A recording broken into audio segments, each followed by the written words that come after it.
Ismét ezrek énekelték a héten ötödször a magyar himnuszt a román kormány sepsiszentgyörgyi hivatala előtt. Az akciót a Magyar Polgári Párt kezdeményezte, miután a Kovászna megyei prefektus bírsággal sújtotta a pártot, mert a Magyar Összetartozás napján nyilvánosan énekelték a magyar himnuszt.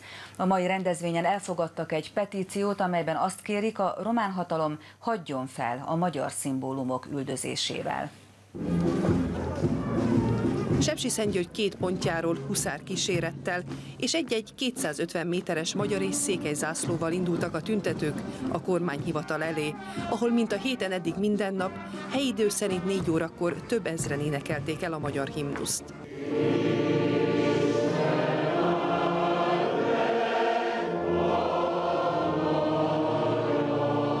Amiatt tiltakoznak, mert a Kovászna megyei prefektus megbüntette a Magyar Polgári Pártot, miután egy nyári rendezvényen nyilvánosan énekelték el a magyar himnuszt. A prefektus szerint egy 2001-es kormányrendelet csak akkor engedi más országok himnuszának ünnepélyes eléneklését, ha azt a román himnusz is követi.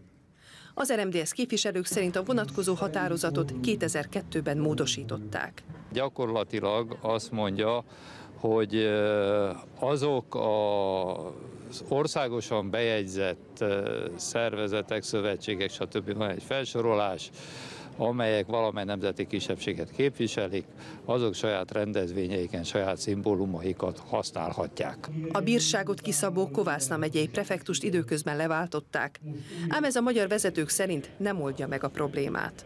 Nem a prefektus nemzetisége a fontos, hanem hogy olyan jogszabályok legyenek, amelyek jók minden állampolgárnak, többségnek, kisebbségnek egyaránt.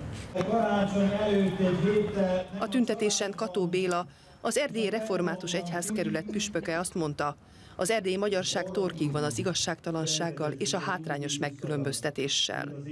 Petíció Románia kormányához. Az egybegyűltek egy petíciót fogadtak el, amelyben 10 pontban kérik a bukaresti kormányt, hogy hagyjanak fel a magyar szimbólumok üldözésével.